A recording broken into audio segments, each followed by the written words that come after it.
Instead of my husband, as soon as I call him and tell him, my ex-husband, okay, correction. As soon as I call and tell him that me and my niece got into an accident, and him, before I could even finish the accident, hanging up the phone and running down the street to us, he takes this long, deep breath and has this long pause. I know the pause was a good 5 seconds before saying, fine, I'll call my father to get a ride for you. Welcome to Receiving Related. This is your first time here. I am so glad you clicked on this story for story time. My name is Tara Walker, and I am sharing the journey of my marriage to my narcissistic ex-husband. If you are a returning subscriber or returning visitor, hey y'all, hey, welcome back. So I had a little Toyota Corolla, and I was proud of my car because I bought it with my own money and everything. My first known from Navy Federal was a 1999 Toyota Corolla, but this year was 2010 when this happened. So, but I still had my little Corolla, and I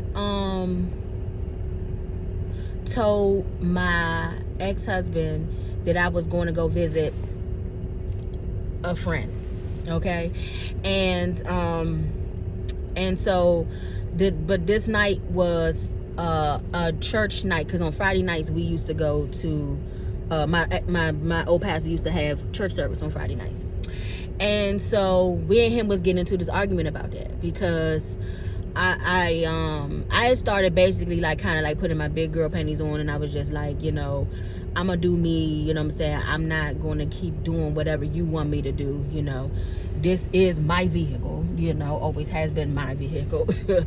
And I'm not going, you know what I'm saying? If you wanna go, basically, you know what I'm saying? Him telling him, you know, you gotta have to find a ride. The church that the crazy part about it was our church was literally just like a couple lights away. So if he really wanted to go, he could walk. But I was just basically, you know, telling him I'm not going. And although, but what I am grateful for, and I'm gonna tell you why. I'm gonna tell you this what I'm very grateful for is the fact that he, even though was arguing with me, and we was having this argument, you know what I'm saying, and it carried from the apartment outside, he was putting my great niece, my sister's stepdaughter's daughter, okay, he was putting her car seat in. I believe she had just turned 1, right? Or maybe she was like 11 months, but he was putting her car seat in, and he had put it in perfectly and correctly. And I'm so grateful to this day that he did that, because God knew what was getting ready to happen, but I didn't know what was getting ready to happen. So what happened was, so anyway, I was calm, you know, I was happy, you know what I'm saying, pulled out to get away. And I was driving. Remember I said that the church wasn't far from us.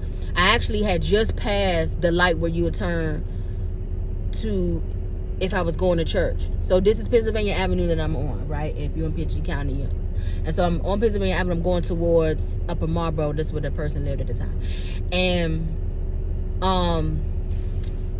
this is you know, this is very important. I will hold myself accountable on this. Don't text and drive, okay? I had a text, and my phone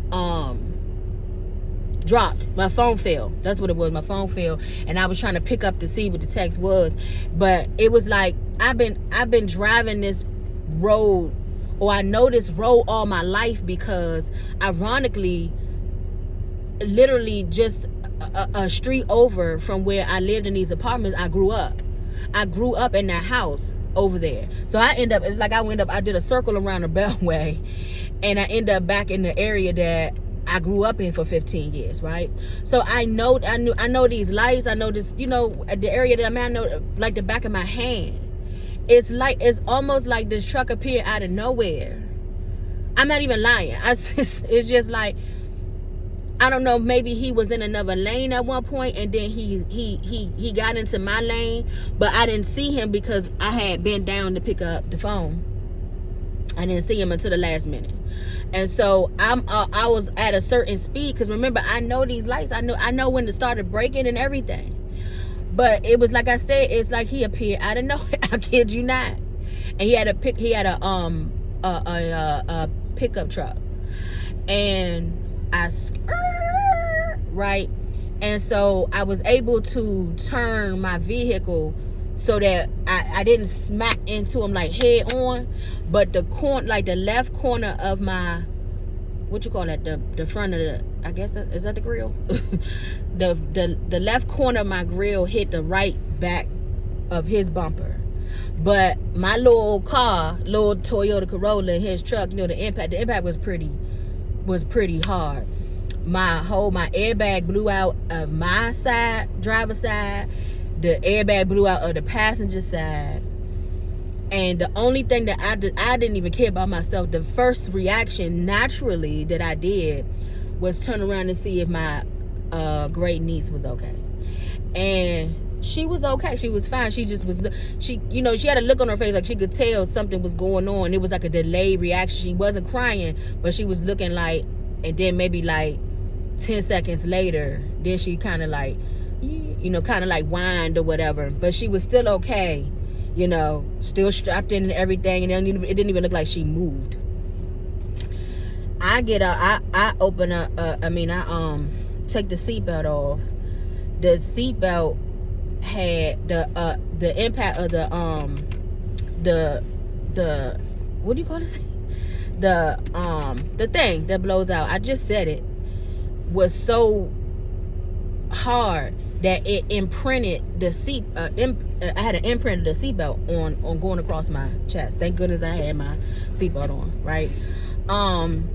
And so, but again, I'm getting out because I want to get her out, And so I get out, and the driver, he's like, you okay? I said, yeah, I'm okay. Hold on. And I'm talking to him, but I'm trying to get around to get her, even though she's okay. And I pick her up, I unfasten her, pick her up. She's okay. She's fine. Somebody called, maybe it might have been the man in front of me. Somebody called, the ambulance and the police, and they pull up. So, but at the time that they were coming, and then people were driving by. I remember this one lady saying, "You okay?" Because she seen the baby mom. I'm saying, "Yeah, we're fine. Thank you so much." I'm calling him, so I call him, and like I said, this happened just like minutes, literally not even minutes, because the light isn't. It's not even 5 minutes away from where I live. And so I call him, and I'm like, I told him what happened. I was like, yeah, we just got into an accident. And he was like it was this long sigh. He was like, where? And I told him, and it was another pause again. And then he was like, I called my father. He sounded like he was more mad at the fact that I got into a car accident than am I okay. He never even asked me if I was okay. Forget me, okay? You knew I just drove off with my great niece. You knew I had a baby with me. You didn't even ask about her. He didn't even ask about her. He was more mad that I got into it. So I was like, I just hung up on him. I was like, I'm not even about to wait on him to call. He probably sat there still another 20 minutes before he called his father. I kid you not. I called the minister of music at the time. Remember, I said I just passed my church. I had just passed my church. I called my minister of music at the time, told him what happened. He was there within minutes. Within like 5 minutes. He said, I'm on my way now. And I don't even know if it was at the time when they was playing. I don't think so. I think they wasn't even in praise and worship in there. But it didn't matter. He came quicker to me. He was more concerned about me than my own ex-husband at the time. And that's what he did. He got there. Now, he was a policeman anyway. You know what I'm saying? But he got there, picked me up, him and his son, picked me up, took me home. Pick me and the baby up. I'm sorry. Pick me and the baby up. Oh, and when the ambulance came, they looked at the baby and everything. They was like, oh, she's fine. And by that time when they came, she looking at the lights and stuff. She speaking to him, and she giving her little baby high. She was a very friendly, very friendly. Oh, everybody loved my great niece. they loved when I had her. She was a very, very friendly baby. And you know, she's, you know, playing and, you know, doing her little 1-year-old baby stuff. And I almost hated the, you know, because she was having such a good time. And so we get her car seat out and everything. We was able to get her car seat out. My car was total. It was total. It was done. Okay. And so like I said, they took me home. We walked in, and I was watching.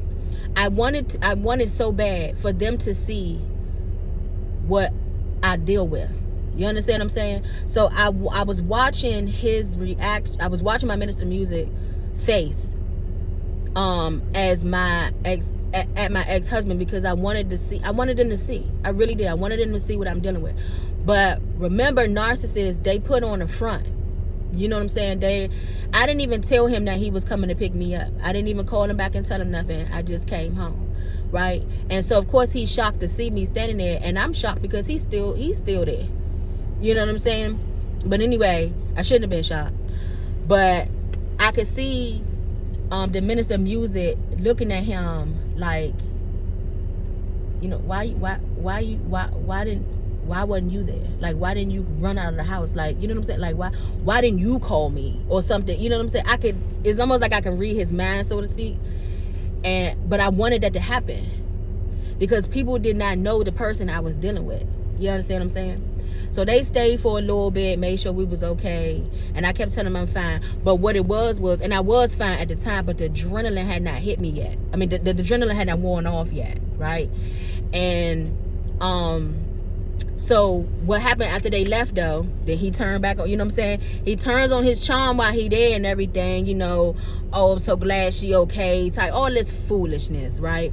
But when they left, here it came. He started yelling. He like, you see, that's what I mean. That's why I told you should have been in church. If you was in church, you wouldn't have. And I mean, he's screaming to the top of his lungs. Y'all, I couldn't take it. I had the baby in my arm. I'm trying to like comfort her and get her to get her together so I can put her to sleep, right? So I got the baby in my arm. She's not crying at the time. She's not crying at the time, but this is what happened. As he's yelling, I screamed back at him. Now remember, I hadn't done this prior before. I just would let him just scream at me, and I would just go into my shell, because it would just literally take me back to childhood. The same way he was screaming, yell at me is the same way my biological father was screaming, yell at me as a child, right? So I would just go into a shell. I would just shut down. I would just let him just scream because it was a trigger for me, right? But this day, baby, this day, okay, because I'm still angry that the fact that you wouldn't even see if I was okay, or much less even see if my niece was okay, and you screaming at me about because we don't have a car. You more worried about because we don't have a vehicle than worried about me or my niece's well-being. And I said, leave me alone, child. I don't know what manifested on me, but when I tell you that my eyes got big as golf balls. And when I tell you he went, you know, like that GIF that Homer, I call it a GIF. Some people call it a GIF. I don't know what it's called. But that GIF where Homer goes back into the bushes like this, I promise you that's exactly what he did. He was like, all right. It's like, I don't know what manifested on my face, but it spooked the mess out of him. I was like, that's all I needed to do was scream. But listen, and it probably did. You know what I'm saying? I probably did manifest. I had a lot of demons myself back then. I had a lot of just stuff with me. But anyway, he backed up, and then I slammed the door. And that's kind of like what scared her to start crying, because I yelled. You know what I'm saying? So, and I remember when I yelled, I remember her, you know how baby, you know, they'll, you know what I'm saying, they'll squinch up like that when something frightens them. And I had to calm her down. I was like, I'm so sorry, boo. I'm so sorry, because I love babies, y'all. I love the children. I did not even want her to be in an environment like that, you know. So and she did. I gave her a bottle, and she calmed down, and she went to sleep. Now her grandmother called me, and her grandmother was I don't know if she still is, she was a nurse at the time, and she called me in the middle of the night and was like, you gonna have to go to the hospital, because what's gonna happen is, well, kind of like not in the middle of the night, but shortly not after, because I laid down there and went to sleep with the baby, right? I had taken like maybe like some Tylenol or something like that, but she was like, when that adrenaline is gonna wear off, that pain is gonna come. So you gonna have to go. You need to go to the hospital, because they, you know what I'm saying, you're probably gonna need some muscle relaxers, you know what I'm saying, stuff like that. And she had asked, and she was calm too and everything. I said, yeah, she's fine. I told her what happened. So she's fine. She's in my arms right now, knocked out, sleep. And but my sister made her mother come to pick her up. And so they came in the middle of the night and they picked her up. And when they came in the middle of the night and picked her up, that's when exactly what her mother said that I was going to feel, it happened. I was achy everywhere. Everything was hurting on me. And so he called, how did it happen? His brother picked us up and took us to the hospital, and then a friend of his took us home. This other lady that went to the church, I think at the time, took us back home. But anyway, yeah, that's the end of this episode. That's what happened. But yeah, so that happened, and God reminded me, because I had almost forgot. I don't know how I almost forgot. I forgot that story, but God reminded me of that, and that was a very traumatizing day for me, because I had never been in a car accident before. And not to that nature. Somebody hit me before. This white lady, she was acting like a Karen. We was in traffic, yep, and she hit me. We were sitting in the light. She hit me, because she was irritated, you know what I'm saying, and she ended up hitting me. And should have got her information or whatever at the time, but I didn't. You know, I had just had my car too, but I had never been into an accident before. I've never even got a ticket before. I'm talking about being pulled. I've gotten traffic, camera tickets, but I've never been. Every time a cop pulled me over, I've always been given a warning. I've never even been given a ticket, even now until this day, to pay from a police officer pulling me over. But I definitely hadn't gotten into a car accident, and so I was shaken up. And then the fact that the baby was with me, and all I could do was just thank God, and I did appreciate that, he took the time, even while arguing and fussing at me, he put that seat in, that car seat in, and put it in, correctly or whatever. I hate to see people run around with babies and they don't have the baby in the car seat. You never know what could happen. And you see, that happened in like this split second. I'm telling y'all, this truck was not in front of me. I don't care what nobody say, that truck was not in front of me at first. It just, I don't know what happened. It came out. And, I forgot to say this too. The man was really nice. The guy that I hit, he was very nice. And, of course, the back of his truck looked like I barely even touched it. He was very nice. And that's why I feel like he jumped in front of me or some way, somehow. I don't know. But anyway, he was very nice. And he was very concerned about us. But everything was taken care of. The car was totaled. I got a new truck. End of story. But yeah, so if you can relate to anything that I've said in any situation that you might have had, let me know. Drop me a line in the comments, because people receive when they can relate. Yeah, that was a very traumatizing day. My niece, when my sister's stepdaughter, when she came to pick her up, and she was in my arms, because I had waking her up, and she saw her. I said, who's that? And then she was like, she just bust out smiling. It's just like nothing had happened, but they went and took her to the hospital and everything. My sister had told her to take her to the hospital, make sure she's okay, and she was. And they said that I remember this. She told me that her mother told me that the hospital said that you could tell that she was in an accident, but she was perfectly fine. And I just thank God that he regardless if, God knew my situation, you know what I'm saying? And my angels was with us, and so the power of prayer, and then, just being God's child, God is just amazing. He kept us. He knew that was going to happen. And I had on my seatbelt. She had on, she was strapped in great, regardless of the argument that was going on. But he reminded me of that also, to make sure that because God gonna still get the glory, even out of anything, he gonna still get the glory.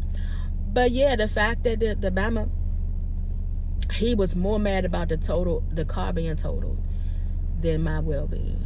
So if that doesn't, if I don't know what I can explain to y'all. If that didn't resonate with you to understand the type of person I was married to, I don't know what else will. And I still got more stuff. That ain't even the worst thing that he's done. So stay tuned. Like, share, and subscribe. I love you, but know that God loves you so much more.